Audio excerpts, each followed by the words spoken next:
This is VSiN, the Sports Betting Network. This is Money Moves on VSiN, the Sports Betting Network.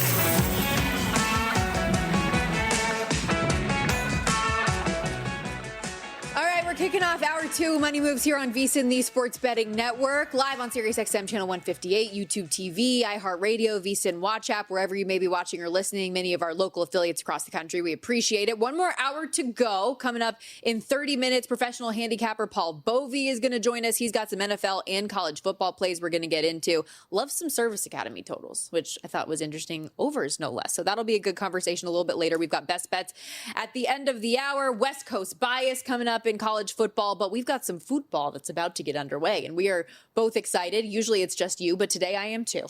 Yes, so the big one you're watching is Barcelona versus PSG, so we're looking forward to watching that for you. You have Barcelona money line, baby. Let's go. You've got Barca here. I am watching my Queen's Park Rangers in the English Championship. They are trying to get, I would say, 3 points against Oxford United. They have played 2 of the teams at the bottom of the table and only got 1 point over the weekend, so would very much like them to get 3 here.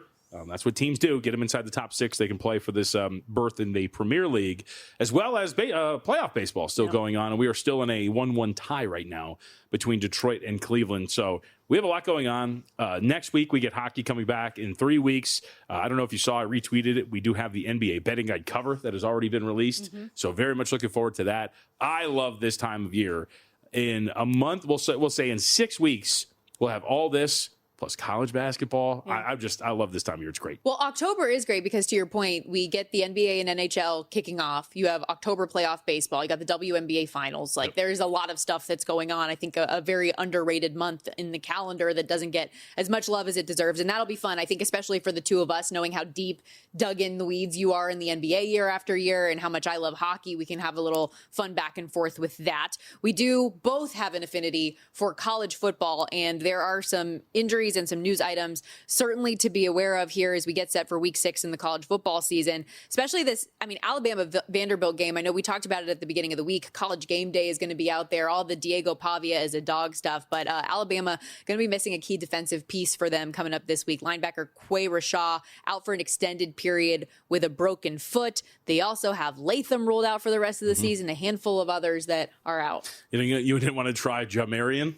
His first name? I thought you were like the pro name person. I'm reading things fast. Okay, all right. I have to give you crap somehow. Yes. So I don't really, this isn't something that I think is behind. We saw this open 13. We're down to 10. I don't think this is the reason why we've seen this. A little bit of a letdown spot, if you will, because obviously they're coming off the win against Georgia.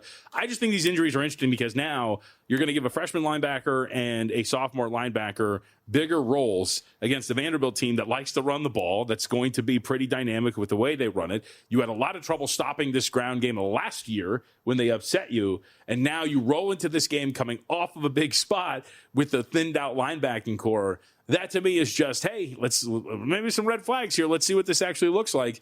Still sitting at 10.5, so just over that key number. But it just can't be good when you're talking about taking cluster injuries at a position that is very important when it comes to stopping the run against an opponent that had so much success against you. And you look at some of the numbers, in terms of success rate for this team. If you look at rush explosive rate, they're on the fringes of the 100 percentile. They're very, very good, well above the 75th percentile. For Vanderbilt is what I'm talking about here. Their success rate down to down has been great. Late down success rate has been great. This is going to be a challenge. And on early downs, they're one of the best teams in the country by expected points added. So this is going to be a very big deal, I think, when you're looking at Alabama and this thinned out linebacking core taking on this team that they're looking for revenge against. And this is a number you mentioned, the 10.5 where we sit right now. It's open 14. Yeah. Alabama was a full 2-touchdown favorite in this one. Vanderbilt has done a really good job, to your point about the issues with this defense, scoring points against everyone that they've played so far. And we gave out the numbers earlier this week on Diego Pavia as a dog, but I think it bears repeating. 10-2-1 ATS as a road dog since 23. In his 12 games as a dog at Vandy, 7 outright wins, including against Alabama last year, and through 5 games this season, 4-1 ATS just in general, covering by more than 15 points per game. Should we have bet? We should have done this on Why Not Wednesday. Should we be betting Diego Pavia to win the Heisman? He's 17-1. I'm just throwing it out there. I mean, if you believe that they're going to be alive to pull this off for a second consecutive year, we saw the flaws that Alabama had in a team that was dominating them at the line of scrimmage against Florida State. So we'll see if that's actually something. If you really believe in like this magic, this dog mentality for Vanderbilt, Diego Pavia is a great story in the world of college football, as we know. Just like throwing it out there as a thought. The odds have greatly shrunk since the beginning of the season, but just something that I think is worth maybe throwing out as a discussion point. Do you know off the top of your head what he was preseason? I'd have to look it up. I'm sure Tim Murray would know off the top of his dome. 15 total touchdowns to 3 picks for him. Yeah. Now, the problem is 74% completions. Do you realistically think that Vanderbilt would be able to roll through Alabama, LSU, Missouri, Texas, Auburn, Kentucky, and Tennessee with, I don't know, what, no more than 2 blemishes on that? And 3? this is also just probably like my own implicit bias, but like find it hard to believe that a guy from Vandy is going to come out here and win the Heisman, which I would imagine there are probably a handful of voters that feel that way. And you just mentioned the gauntlet of their schedule with all these top 25 SEC opponents. Feels like a lot. All right, I like it. You're going to do it? Yep. You're going to add it? No, I mean, I like our conversation. Oh, I like the point that you're making. I should clarify there. They're all valid points, and it's worth moving on from. Okay. We also got some news from the coaching standpoint. UCLA and offensive coordinator Tino Sunseri have reportedly mutually agreed to part ways. We know, obviously, they already fired Sean Foster after a few weeks into the season.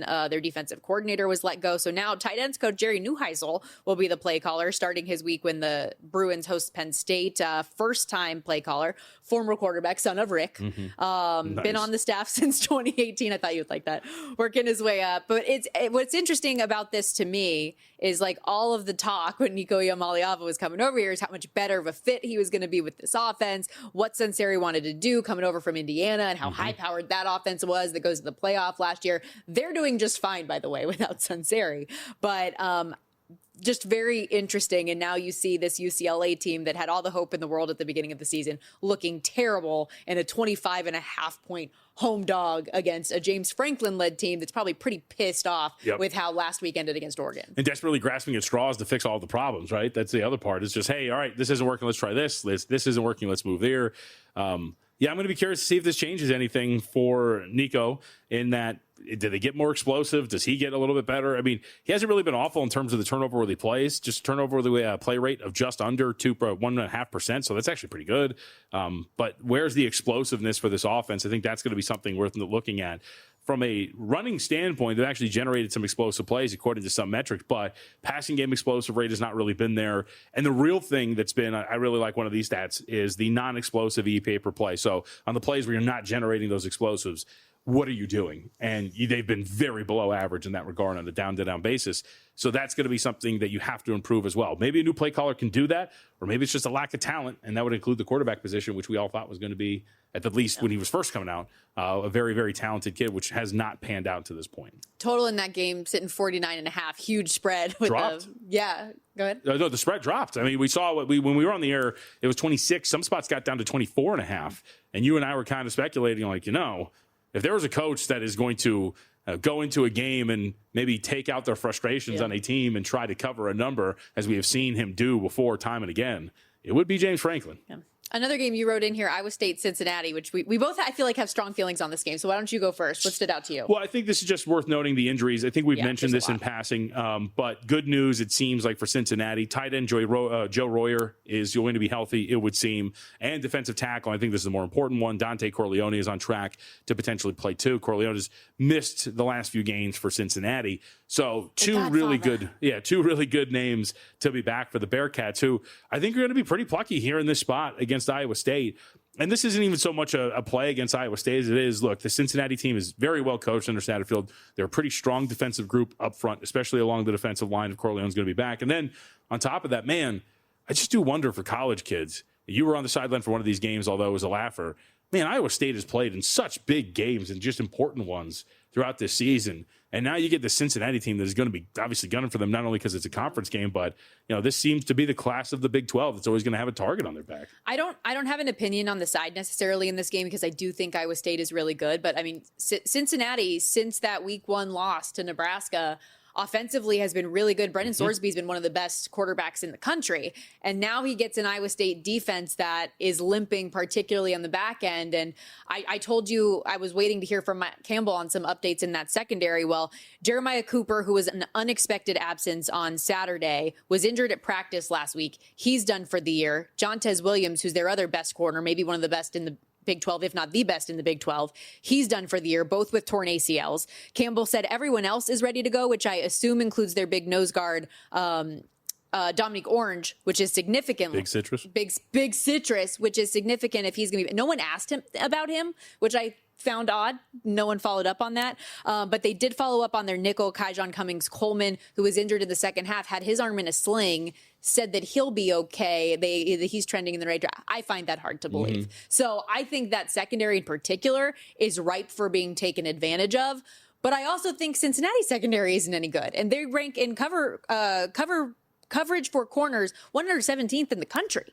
So I feel like regardless of who wins this thing, we're going to get a lot of points. I see a lot of shootout potential in this game. So that's kind of the way I've seen it. And we see the total continuing to go up. When we were on the air on Sunday, this was 51 and a half, now 54 and a half. To your point, to add some evidence to your case here, EPA per pass defensively for Cincinnati, 133rd in the country. Success rate against the pass for this defense, 127th. Excuse me, 25th in the country. Yeah. So, and Rocco Becht has been really good. And we talk about how, yes, they play big and they utilize multiple tight end sets often, but the wide receivers finally woke up. Chase Sowell had a big game the other day. Brett Etkelson, however you say it, is their most consistent guy, and he started to play well. So I feel like there's opportunity in the pass game on both ends of this. I really like their running back Carson Hansen too. We could both do well here.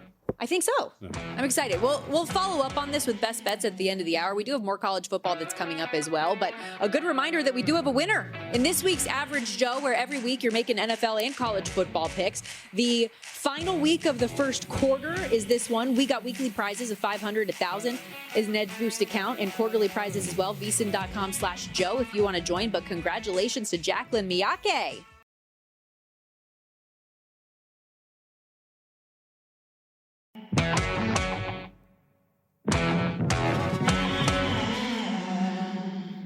You're watching Money Moves here on VSiN, the Sports Betting Network. VSiN, the Sports Betting Network, rolling along here, hour two of the program. Stormy, Buonantony, Jonathan Von Tobel with you live in downtown Las Vegas at Circa Resort and Casino. Are you ready for a little West Coast bias? Always ready for that. Come on now. Okay, let's go. We've given you the headlines, right? We talked about Texas, Alabama. We know that Miami, Florida State's happening this weekend, but you're very excited for San Diego State, Colorado State coming up on Friday. Well, yes, because I always like these situations where you have, I mean, to make the reference one more time, the snip, snap. The San Diego State team's power rating's been all over the place. They make me sick. And, you know, they're obviously, they're your guys, so I'm going to be interested in seeing what you're thinking about where they're at here. But I think this is more about, and this is one of our win totals that we had before the season where I had, that we've talked about, Colorado State under their win total. I've not been a Colorado State fan. I don't really dig what Jay Norvell's got going on there. I think the quarterback position was an absolute mess. They changed quarterbacks over the weekend, this last weekend, Washington State. They still lose 20-3 as 5.5-point favorites. Norvell comes out afterwards, and now we're talking about changing the play calling here for Colorado State. So again, you know, on a much smaller scale, much like we were talking about with UCLA, Colorado State seems to be really grasping at straws at this point, trying to find anything possible. But this power rating dynamic, so let's go back, and again, things change over the course of a month, but let's go back into your month when your San Diego State Aztecs closes about 1.5 point, what were they, dogs to Washington State. Yeah. They get smoked in that game.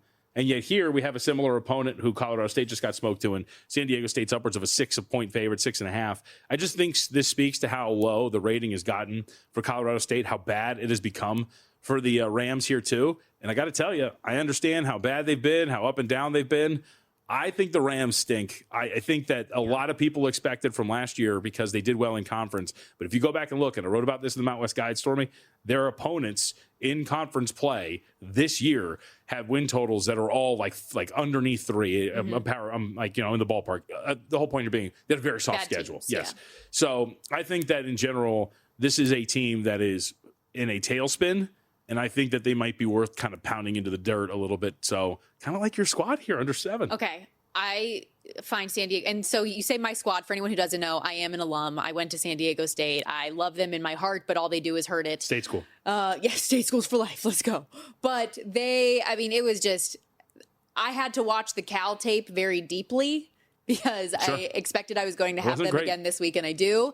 And it wasn't great. They got absolutely roasted, right? San Diego State looked great. Their defense was unbelievable. They got clapped, as the kids And then the following week, it's a 6-3 game at NIU. The thing I'll say to follow up your point, though, because I like San Diego State here too, as much as it pains me, is at home and on the road have been different things for them. And at home, San Diego State has been excellent. Colorado State has only played 1 game on the road, and it was week 1 at Washington. Yeah. So this is their first time, since the season has gotten underway, going on the road again to an Aztecs team that has some confidence right now. I think CSU is even worse. It's like the lesser of 2 evils for me. Yeah. So we'll see where the number gets to. I mean, we're going to float around here, maybe get to 7, but I think that this Colorado State team, this is a big litmus test for these guys in terms of how low it's going to go. I mean, for San Diego State, though, it just feels like such a weak 3-1.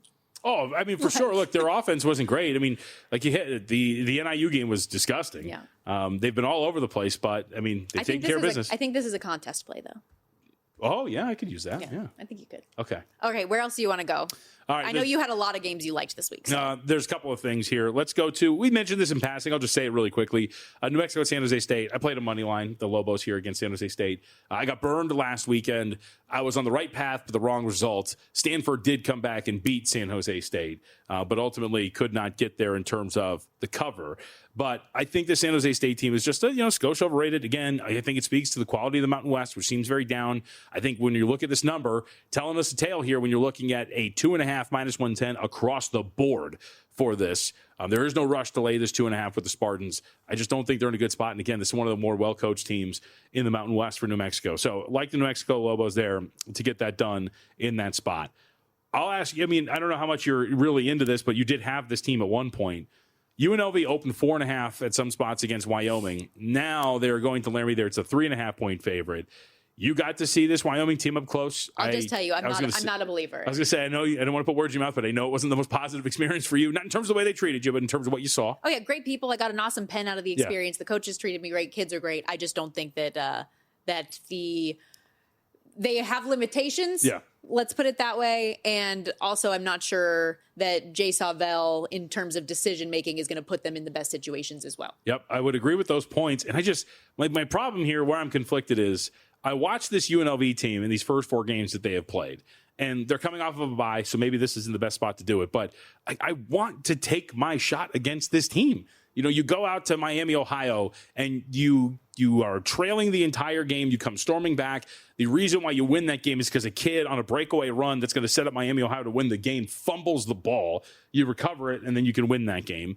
UCLA, not the most impressive effort, 30-23, whatever. You get that win. Sam Houston wasn't a very solid victory either. If Sam Houston had a semblance of quarterback play, it's a much tighter game. And then we know what happened to open the season against Idaho State. I've wanted to try to find an opportunity to play against this UNLV team. It didn't work with the Red Hawks. I am tempted to do it here with Wyoming, and the market tends to agree because, again, open 4.5 down to 3.5. So the way I would play it if you did want to buy on Wyoming, and hey, maybe full game is how you do it, but they have played better early in games than late in games. Yeah. And I know UNLV has been particularly slow starting in a handful of those games too. So maybe a first half angle could be, at least in my mind, a more attractive way to play it. All right. I like it. Now, what about this one? Oh, God. Come on now. This is it. So I think I've converted you a little bit on the Brent Brennan might not be all he's cracked up to be train. And they are Don't let Malik Murphy get hot, okay, on the cover train here for Oregon State. So what do we make of Arizona State against Oklahoma State here? I know you're not a Brent Brennan fan. I think that Arizona is better than they showed against Iowa State. Okay. I will put that out there. Oklahoma, this is a fade of Oklahoma State more than it is a bet on Arizona, right? Because Oklahoma, they fire their head coach. They are abysmal in every possible facet. Arizona, I do think, is better than they showed against Iowa State. I think their defense in particular is much better than they showed against Iowa State. How much better, though? I don't, 20 points? Mm-hmm.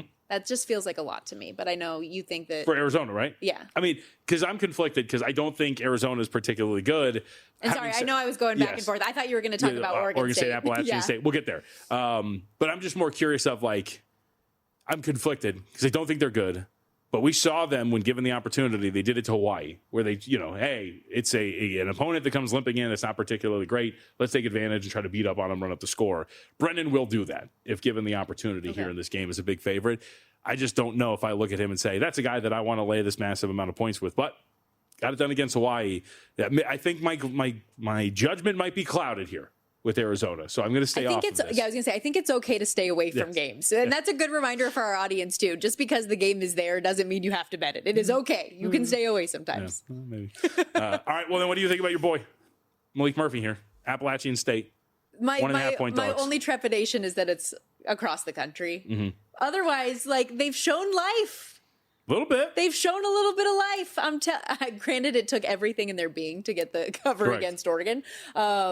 Thank goodness they scored on that opening drive because that's what took them the rest of the way in that game. Blew the game against Houston, but we're leading for a good chunk of it. We're fighting.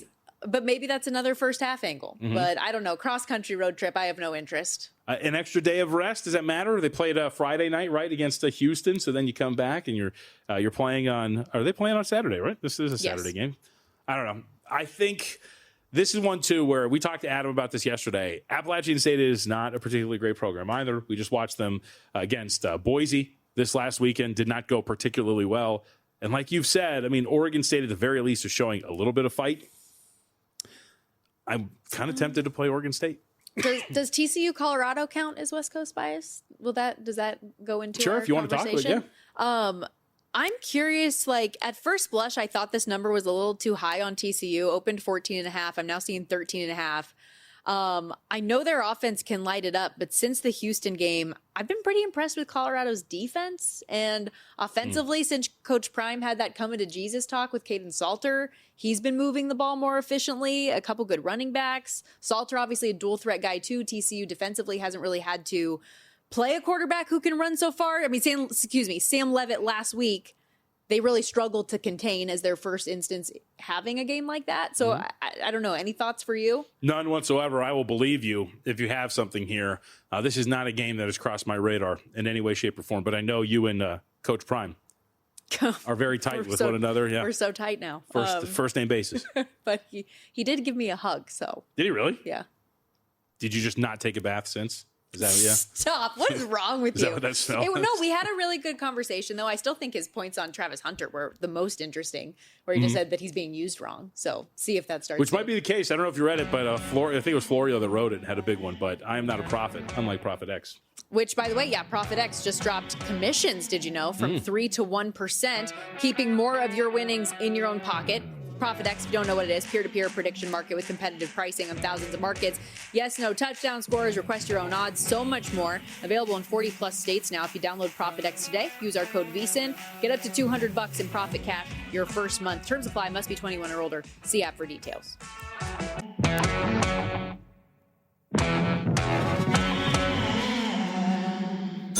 You're watching Money Moves here on VSIN, the Sports Betting Network. Two wildcard games in action as we welcome you back to Money Moves on VSiN, the Sports Betting Network. Stormy Buonantony, Jonathan Von Tobel with you. We're still tied at 1 in Tigers Guardians. The Tigers closed a plus 112 dog. It looked at one point like they were up 2-1, had to take a run off the board. So we're still tied in the top of the sevens. 2 outs, runners on the corners now for Cleveland. See if they can do anything with this. The Cubs, meanwhile, trailing the San Diego Padres. They were a short home favorite in this spot, but you mentioned liking San Diego coming out. Yes, and it's dependent, though, on if Dylan Cease is going to keep it together. So that's going to be something to monitor because Cease does have the underlying metrics as a guy who has been somewhat unlucky. So we'll see if he can string this together. Winds blowing in, as we talked about. So maybe that's going to help him out as well here with this cushion to start the contest. Still to come, obviously, later on tonight in the evening portion of the Wild Card Series as they roll on. The Yankees facing elimination against the Red Sox. Same with the Reds against the Dodgers, and Los Angeles just keeps getting bet higher and higher. Minus 285, minus 295. I see out there in the market. What's the ooh? We got a strikeout, and you get out of it if you're the Guardians here. Runners on the corners. There was 2 outs. us Guardians fans willing their team to get through it, and indeed they do. So Bo Naylor's coming up for the Cleveland Guardians. Dude, by the way, we should note this really quickly. This is totally on me that we didn't mention this at the top. Did you see this? So he is 0 for 1 today. That the much, I think, excited debut or the much anticipated debut of Chase DeLauder, the one of the top prospects for the Cleveland Guardians today, made his major league debut. So, it was so we're going to see him. I think he's batting third here coming up here. But that was something that we probably should mention as, and I might be butchering his last name. I have to look it up really quickly. But either way, that was part of the intrigue of this game as well. So we'll see if he has anything to add to this offense. And we'll have best bets at the end of the hour. Good to note. A little bit more on the baseball talk later, but very excited here to welcome in on the progressive guest line, Paul Bovi, professional handicapper, joins us here on Money Moves. Paul, how are you today? What's going on? Hey, everything's great. Just looking forward to picking a few winners here. I caught you in Ames, Iowa the other day. It didn't work out as planned, but hopefully I'm going to get even this week or better. Well, you know what? I think it's going to work out well because if this week is as good as that picture that we have of you, Paul Bovi, I mean, this weekend's going to be fantastic. Yeah, well, I wanted to do video, and I also want to point out that I have never used a razor in the past 30 years on me, and I don't shave my legs, JVT. So I wanted to make that very clear at the start. And yes, I'm a handicapper, but I'm a better first. So part and parcel, I guess they go. But anyway, yeah, I think we're going to have some success this week with the Cincinnati Bearcats. They do have the offense. Now, you guys already covered the injuries to Jontez Williams as well as the other defensive back, key parts of their secondary. And frankly, I don't think their numbers line up to how good their defense is. I watched Kansas State go up and down the field. Avery Johnson put up his best passing performance of the year against Iowa State in the initial game. And I think they're going to have trouble stopping Cincinnati, who put up over 600 yards against Kansas. Now, what concerns me about the Bearcats is they did allow 19 of 28 for 445 yards to Jalen Daniels. And also Drew Pine of Bowling Green had some success, 29 of 36 for 274. So I think you're going to see some points here. I think the number at 53.5, 54, and I in at 53.5, I think it's soft, and I think Cincinnati takes this in a very scoring game.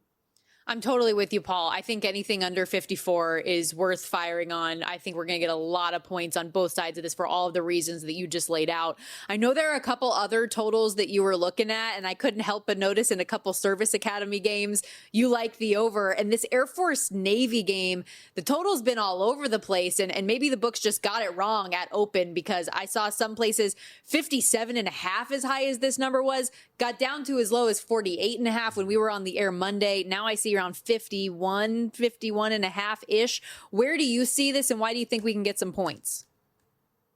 So Air Force, after I believe it was 55-13 over Bucknell, over the last three games, we have Utah State included in there, and Boise and Hawaii, 65 pass completions against, 92 attempts, 1,020 yards. That's over 10 yards an attempt. And that's just their defense right now is just on their heels. They can't stop the pass. Now, last year, these two teams, 34-7 decision in favor of Navy. The prior year, when they played here, 17-6 in favor of Air Force. I think you're going to see something like last year. However, both of these teams can score since the quarterback change. For Air Force, 23 of 30 for over 500 yards.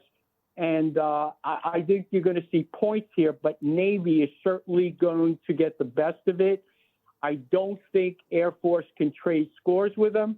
Horvath last year had a very a good game against them. I mean, 9 for 15, 134 yards, and he'll probably put up better numbers here. I think Navy cruises here. 40, I'm going to call it 40-27. They get the cover. The game goes way over. Anything with Air Force under 50 points is an automatic take. Every team has laid over 40, at least in the last 3 games.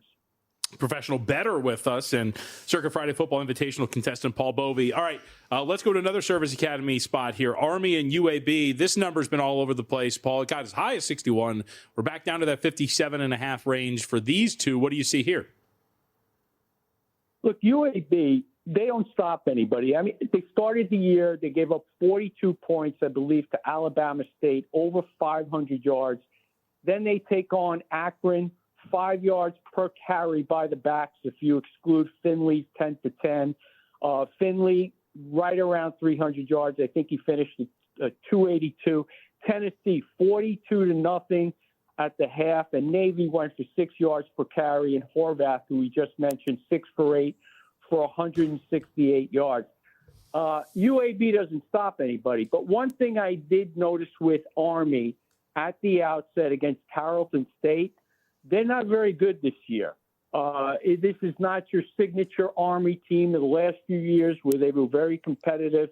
In fact, in that game, Carrollton State had a touchdown callback on a very marginal, I would say a very marginal infraction. And I don't think UAB is going to stop Army, and I don't think Army is going to stop UAB. I think the number where you mentioned it, JVT, at 61, that's about right. These teams should go over the total. How about Colorado TCU? The Horned Frogs looking to rebound from their first loss against Arizona State. What do you make of this one? You know what? I don't want to steal Macero's thunder for tomorrow because he was pounding the table on this, and he actually forced me to play this. So he kept badgering me with text messages, so I hit it for a dime. And he'll give you all the good reasons tomorrow.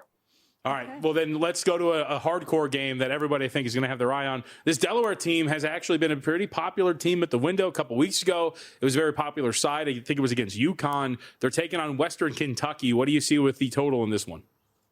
Look, I think Delaware is another one of those teams where it's a high side play.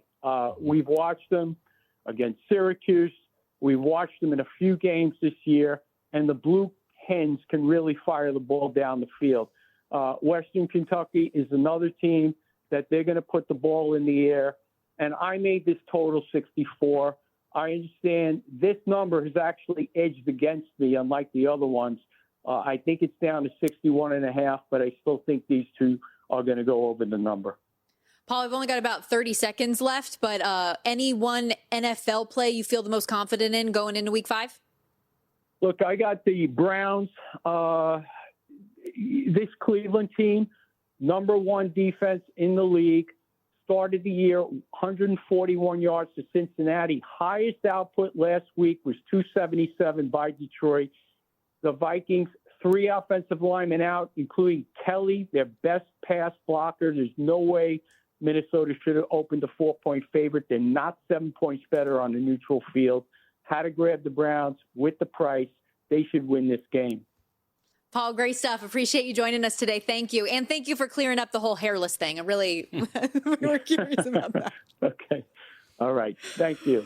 Thanks, Paul. That's Paul. Follow him on X as well, at Paul Bovi. That is an accusation that comes from Matt Humans, not from me. What is this? Where does this stem from? I mean, Matt Humans has alleged that he shaves his entire body.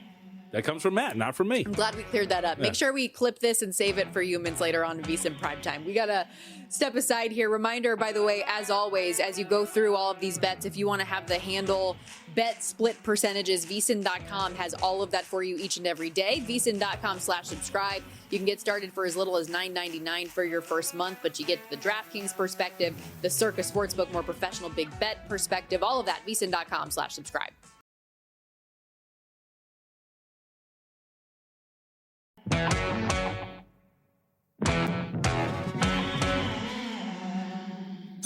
You're watching Money Moves here on VSiN, the sports betting network. Back here on Money Moves, VSiN, the Sports Betting Network, wrapping things up here. Stormy Buonantony, Jonathan Von Tobel with you, live from downtown Las Vegas, Circa Resort and Casino. We're sweating a few things. Barcelona was up 1-0. Now we're tied at 1-0, excuse me. Thank you. 1-0. I got it right. Get it straight. Eventually. How are you feeling right now? I mean, QPR still in a scoreless draw with Oxford, so I don't really love that. But that's my fandom speaking. I've been a hardcore Queen's Park Rangers fan since 2014. And look, I mean, I have the Tigers. I like them to close this thing out. And the attempt by McKinstry to extend out a play and get to third when there was another run that was about to be scored is now looming large for the Tigers, as they're still in a 1-1, we'll use a soccer term, draw with the Cleveland Guardians. So would very much like this tie to be broken by Detroit here. Stranded 2 runners with no outs in the first, one for 11 with runners in scoring position today. So that is something that is something I'm not a fan of at this point, we'll say. Okay, getting late. We're in the 8th inning there. Meanwhile, it's getting late early, Stormy. Meanwhile, early in Padres Cubs, Actually just early. sitting in the third right now. San Diego still up 1-0. They closed around -105 dog. They're -271 on the live line right now. So if you like the Cubs at home to come back in this one, getting around 2-1 on that available price. Of course, still 2 more games to come later on tonight. The Red Sox and New York Yankees and then the Cincinnati Reds and Los Angeles Dodgers to close things out. And we are out to over a $3 price now on LA and Yoshinobu Yamamoto, getting things started out there. We do have some best bets of the day, though, presented by GBank, the official bank of VSiN. And we talk about this all the time. GBank is the bank account built with bettors in mind. Right now, you can earn $50 in cashback rewards once you're approved. And you get your own GBank Visa signature card. While most credit cards treat sportsbook and gaming transactions like cash advances, even when it's your own money, GBank treats them as regular purchases. So no cash advance fees, saves you 3 to 5% on every deposit right there. Plus, you get 1% cash back on all eligible sportsbook and gaming transactions, 2% cash back on anything else you buy. You can apply now at vsin.com/GBank. That's VSIN.com/GBank. And I have added a few things. Let's go. Quite a few things, actually. Good. Fire away. Okay. You're feeling the hands are itchy after last week, huh? I know. I guess so. I don't know what was going on. I was very late to make my ads last week, and this week I just kind of felt no fear. So I'm with you on your Indianapolis Colts this week, but I'm playing it in a teaser, bringing the 6.5 down to a 0.5 point. But even if it's the 7 still, and you're just going down to win by a point in that case, I think they do it by more. But that's my base teaser leg. Also rolling with the Lions -4. And considering I know that opened 8.5 against the Cincinnati Bengals, it's now 10.5, depending on where you look. See what you can do there. But I feel comfortable with that number. It's the same thing I did with the Lions a week ago, taking on a Cincinnati Bengals team that I have zero belief in. So just making that number more palatable. We already talked a lot about this Iowa State-Cincinnati game, our breakdown, as well as with Paul Bovi. I think we're going to get a lot of points in this one. I think it's played in the 60s. So I took over 52.5, but anything that's over, 54 or lower, I think is worthwhile to fire on. And there are still some of those out there, but it keeps going up, mostly 54.5. So get the 54, if anything, if you can. I'm also writing, and it's a little bit more juiced, but the Iowa State team total in particular, because it's the lower of the two with them as the underdog at 25.5, taking that over at -130, mostly just targeting that secondary. I mentioned earlier, the way that the wide receivers are now healthy and being utilized a little bit more, I think that there's going to be some good matchups on the outside for them against that Cincinnati secondary. Boise State, Notre Dame, first quarter over. Okay. Now, this is juice too, and I know it's annoying to lay 150 in anything, especially a quarter bet in college football. But we're sitting 13.5 on this quarter. We talked so much about Notre Dame's offense and what they're capable of. More often than not, they're getting started early in these games. Last 2 weeks, scored 56 a pop. They're the 3rd best offensive grade in Pro Football Focus, highest EPA per play in the country, 17 explosive runs, 19 explosive passes. What they're doing with CJ Carr, Jadarian Price, Jeremiah Love, who's seen the increased usage since week 1. Even in the tough opponent games, they scored 24 against that Miami defense that has allowed to combine just 22 points against everyone else. And as I look at the first quarters in particular, against Texas A&M, 21 points total scored. With combined points scored, rather. Purdue game, 21 combined points scored. Arkansas, 17 combined points scored. The only game that didn't happen was Miami, where CJ Carr's just figuring things out. It's his first quarter of football as the starting quarterback for Notre Dame. Since then, first quarters have been all over the place. Over 13.5, I really, really like. I also added officially Miami to win the ACC at -105. Florida's team points under 100.5, as we mentioned earlier on Why Not Wednesday. That's the Florida Panthers, in the NHL, as we're kind of getting our hockey portfolio together. In the Las Vegas Aces against the Mercury in the WNBA Finals, -135 to win the series. All right, I like it. Take a breath. That was a lot. Oh, God. Sorry. Had to get through. I will say, as we can throw out my best bets here, there is a mistake on the graphic because I did add something late. It's not your fault, Justin. We are So right. it's not a mistake. It's just an omission. Yeah, it's an omission because I just added it. We are ride or die here on Money Moves. So I've added the Las Vegas Aces to win the series as well against Mercury. The others, though, we're going to hold the nose, as I think our buddy Josh Applebaum likes to say, and dive in. Tennessee Titans +7.5 against this Arizona Cardinals team. I am in. I think that this is a number too far, a bridge too far, if you will, for a Cardinals squad that offensively has been really below average, has not had anything in terms of explosiveness. Passing attack is really just floating around the sticks and below. I just don't really like anything you've seen from Arizona. Don't think they're a team that is worth laying this kind of a number. And this is, I think, the bottom of the market for Tennessee, who I'm assuming when we do our market power ratings on Friday will be the lowest power rated team in the NFL. 6-point teaser, trying to go with those long teasers and sticking with them here. Giants, tease them up to 8.5. Panthers +7.5. So I think those are two good legs to put in there. Again, getting through those key numbers. I'd venture a guess, too, that the Giants might go off as a favorite in this spot coming up. We'll see if that actually happens. We talked at length about the Cincinnati game today. Give me the Bearcats, -1.5. Missed out. Again, dragged my feet here, but I think this will come through. I think we're a little at odds on this one, but give me Duke -3 against Cal. I just think the number's a little too short. I get it. I understand this Cal team has been impressive. It's very impressive in their own right to go out on the road against Boston College, get the big comeback win. But this, I think, is a very solid Duke team that's not getting enough credit. And in a conference matchup like this, I understand the tough part of the travel, but do think Duke, even in the late body clock, will be able to take care of business against a Cal team whose power rating has been rising, and rightfully so. And then last but not least, New Mexico money line +115 against San Jose State. Is there any part of you, and granted, it was an awesome game that Duke played against Syracuse this past week, but is there any part of you that is sees that game and that result and how well they played? It was their best game by far, but like obviously no Angeli on the other side. Does that impact your view at all, or you think like, no, this is the real Duke has officially stood up? No, I think this is legitimately Duke, to your point. To me, it's a little bit more of a play against the market's belief in Cal. I think, going back to, again, maybe this is a fair comp or not, we will find out. By the way, we have a massive home run here. The Cleveland Guardians with a homer to take a lead against the Detroit Tigers. I don't know what inning we are in at this point right now. 8th. Yeah, we're in the 8th, so that's a big one to break the tie. That was a 1-1. But to go back to what we're talking about, I'll just go back to, again, this was a 1.5-point spread for Minnesota, and I think Duke is a much better team than what Minnesota was. And I don't think 1.5 in terms of that difference there is enough. I think this should be a little bit higher. So Let's go. Thought this should be Duke closer to 4. So let's lay 3 and let's see if they can get it done. That Nate Shepard kid, the freshman running back for them, he's like gotten more touches each and every game. He was awesome against Syracuse. So I'm excited to watch him. I obviously can't make a play on that game. I will be on the sideline for it for ESPN. Yeah, I don't want to put you in a tough spot. Pacific on Saturday night. But if you have any information. I am excited for it. Talking to Justin Wilcox after the show today. So we'll see if I learn anything interesting tomorrow. They have a couple season-ending injuries that did come from the linebacker spot this week. So that is something, too, that'll help your cause a little bit.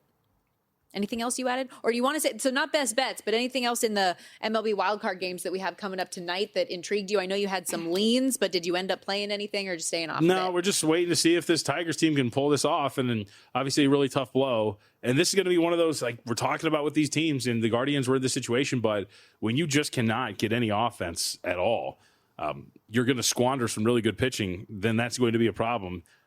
Tigers were in a good spot if they get this with the win over Scoobel, but if their offense is going to continue to be this, by the way, I mean, given what we've seen now, as we get another hit from, I think it was Steven Kwan, so he's going to reach with 1 out.